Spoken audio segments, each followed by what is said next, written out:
Nadia ماما سے کہنے لگی، ماما ہمارے گھر کے سامنے جو خالی گھر تھا اس میں لوگ آ گئے ہیں۔ میں نے ٹیرس پر سے دیکھا ہے، کل ان کا سامان آ رہا تھا اور آج میں نے ان کے گیٹ پر اپنے جتنی لڑکیاں بھی دیکھی ہیں۔ ماما پلیز میں چلی جاؤں، بور ہو رہی ہوں، ان سے کھیل لوں گی۔ ٹھیک ہے چلی جاؤ، ان کی ماما سے پوچھ لینا کہ کسی چیز کی ضرورت تو نہیں۔ نادیہ اجازت ملنے پر خوش ہو گئی اور بھاگ کر سامنے والوں کے گھر چلی گئی۔ ایک آنٹی سامنے ہی بیٹھی تھی۔ نادیہ نے سلام کیا، اپنا تعارف کروایا اور کہا اپنی بیٹیوں کو بلا دیں۔ اچھا، آنٹی نے کہا کہ اور زور زور سے اپنی بیٹی کو آواز دینے لگیں، جھگڑا باہر آ، جھگڑا باہر آ۔ اتنے میں ایک لڑکی کمرے سے باہر نکلی۔ یہ سامنے والے گھر سے آئی ہے آنٹی نے نادیہ کی طرف اشارہ کیا۔ اس سے دوستی کر لو۔ لڑکی نے اپنا ہاتھ آگے کیا اور آپ کا نام جھگڑا ہے؟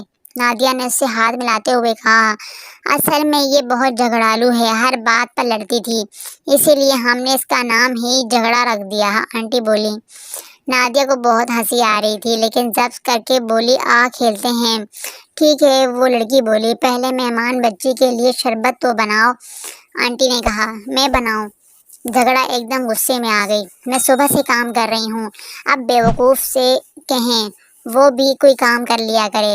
جھگڑا نے سچ مچ جھگڑا شروع کر دیا اور زور زور سے آواز دینے لگی، بیوقوف بیوقوف، باہر آؤ۔ آواز سن کر لڑکی باہر آئی تو جھگڑا بولی، جلدی سے مہمان کے لیے شربت بنا لاؤ۔ اچھا کہہ کر وہ لڑکی اندر چلی گئی اور تھوڑی دیر بعد ایک ٹرے میں کپ لے کر آ گئی۔ وہ آپ چائے لے آئیں؟ سوری میں چائے نہیں پیتی، آنٹی کو دے دیں۔ نادیہ بولی، نہیں نہیں، یہ چائے نہیں ہے، شربت ہے۔ وہ لڑکی بولی، اور تم شربت چائے کے کپ میں لے آئیں، اسی لیے تمہارا نام بیوقوف ہے، آنٹی نے کہا۔ نادیہ حیران ہو کر ان کی باتیں سن رہی تھی اور اسے ہنسی بھی آ رہی تھی۔ اتنے میں اندر سے ایک اور لڑکی نکلی۔ یا اللہ، اس کا نام کوئی ڈھنگ کا ہونا چاہیے، نادیہ یہ سوچ رہی تھی۔ اس لڑکی کے ہاتھ میں چپس کا ایک پیکٹ تھا جسے وہ کھاتی ہوئی آ رہی تھی۔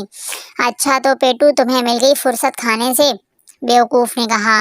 ابھی اندر بیٹھی چاولوں کی پلیٹ پر ہاتھ صاف کر رہی تھی، اب میرا چپس کا پیکٹ کھا رہی ہو؟ جھگڑا غصے سے بولی۔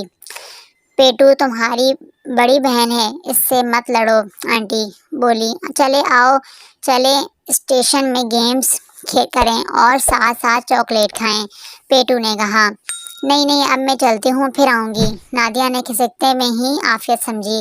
گھر آ کر اس نے امی اور ابو کو یہ سب کچھ بتایا تو انہوں نے یقین ہی نہیں کیا، بلکہ بھائی نے تو کہا کہ تم اوٹ پٹانگ باتیں کر رہی ہو، ایسے نام تو کسی کے ہو ہی نہیں سکتے، لیکن تمہارا نام ہو گیا آج سے اوٹ پٹانگ۔